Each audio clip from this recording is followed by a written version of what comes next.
பெருமாள் சுவாமியை வணங்கும் போது கோவிந்தா என ஏன் அழைக்கிறோம்?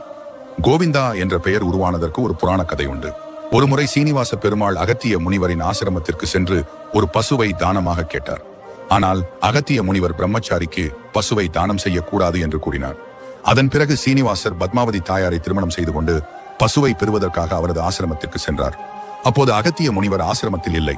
அவரின் சீடர்களோ குருவின் அனுமதி இல்லாமல் பசுவை கொடுக்க மறுத்துவிட்டனர்.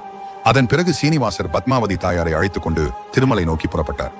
சிறிது நேரத்தில் ஆசிரமத்திற்கு திரும்பிய அகத்திய முனிவர் நடந்ததை அறிந்தார். மூவுலகையும் ஆளும் பெருமாளை ஒரு பசுவிற்காக காக்க வைத்து விட்டேனே என்று வருந்தி ஒரு பசுமாட்டை அவிழ்த்துக் கொண்டு பெருமாள் சென்ற வழியில் பின்தொடர்ந்தார். சற்று தொலைவில் பெருமாளை கண்டதும் அகத்திய முனிவர் கோ இந்தா என்று சத்தமாக கூறினார். கோ என்றால் பசு, இந்தா என்றால் எடுத்துக் கொள்ளுங்கள் என்று பொருள். அகத்திய முனிவர் கோ இந்தா என்று கூறிக்கொண்டே சென்றது கோவிந்தா என்று மாறியது. இதை கேட்ட சீனிவாச பெருமாள், கோவிந்தா எனும் நாமம் எனக்கு மிகவும் பிடித்துள்ளது. என்னை வழிபடுபவர்கள் கோவிந்தா